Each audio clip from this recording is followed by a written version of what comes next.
എറണാകുളം തൃപ്പൂണിത്തുറയിൽ വൃദ്ധമാതാവിനോട് മകളുടെ ക്രൂരത. തൈക്കുടം സ്വദേശിനി സരോജിനിയെയാണ് വീടിന് പുറത്താക്കി മകൾ സ്ഥലം വിട്ടത്.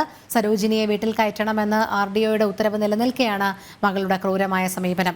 പോലീസിൽ പരാതി നൽകിയിട്ടും അമ്മയെ വീട്ടിൽ കയറ്റുന്ന കാര്യത്തിൽ നടപടി ഉണ്ടാകുന്നില്ലെന്നും ആക്ഷേപമുണ്ട്. നിലവിൽ മണിക്കൂറുകളായി വീടിന് പുറത്ത് തുടരുകയാണ് സരോജിനി. ജിജീഷ് കരുണാകരൻ ചേരുന്നു. ജിജീഷ്, രാത്രി ഏറെ വൈകിയും സരോജിനി ഇപ്പോഴും വീടിന് പുറത്തു നിൽക്കുന്ന സാഹചര്യം തന്നെയാണോ തുടരുന്നത്? രോഹിണി, ഇപ്പോഴും സരോജിനിക്ക് വീട്ടിലേക്ക് കയറാൻ കഴിഞ്ഞിട്ടില്ല.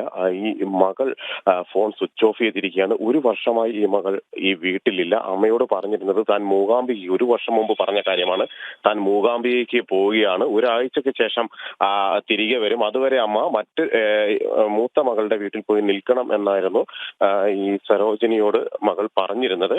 അതനുസരിച്ചാണ് സരോജിനി മൂത്ത മകളുടെ വീട്ടിലേക്ക് പോയത്. എന്നാൽ പിന്നീട് അതിനുശേഷം ഈ ഒരു വർഷമായിട്ടും മകൾ തിരിഞ്ഞു നോക്കിയില്ല, അമ്മയെ സംബന്ധിച്ച് അന്വേഷിച്ചില്ല. മൂത്ത മകളെ സംബന്ധിച്ചിടത്തോളം വളരെ ഒരു ചെറിയ വീട്ടിൽ ഭാര്യയും ഒപ്പം തന്നെ ഭർത്താവും കുടുംബത്തിനോടൊപ്പം താമസിക്കുകയാണ്. അവിടെ ഈ അമ്മയ്ക്ക് താമസിക്കാനുള്ള സൗകര്യങ്ങളൊന്നും തന്നെ ഇല്ല. ഈ ഒരു പശ്ചാത്തലത്തിലാണ് അമ്മ വീണ്ടും ഈ വീട്ടിലേക്ക് തിരിച്ചു വരുന്നത്. എന്നാൽ അവിടെ വന്നപ്പോഴാണ് വീട് പൂട്ടിക്കിടക്കുന്നത് കണ്ട് പലതവണ ഇത്തരത്തിൽ വീട്ടിലേക്ക് വന്നിരുന്നെങ്കിലും അവർക്ക് അകത്തേക്ക് കയറാൻ കഴിഞ്ഞില്ല. തുടർന്നാണ് നാട്ടുകാരും കൗൺസിലർമാരും MLAയും അടക്കമുള്ള ആളുകൾ പ്രതിഷേധവുമായി ഇപ്പോൾ രംഗത്ത് വന്നിരിക്കുന്നത്. ഇപ്പോഴും അവർക്ക് വീടിനകത്തേക്ക് കയറാൻ കഴിഞ്ഞിട്ടില്ല. വീടിന് പുറത്ത് പായ വിരിച്ച് കിടക്കുകയാണ്. ശരി, ജിജീഷ് കരുണാകരനാണ് വിവരങ്ങൾ നൽകിയത്.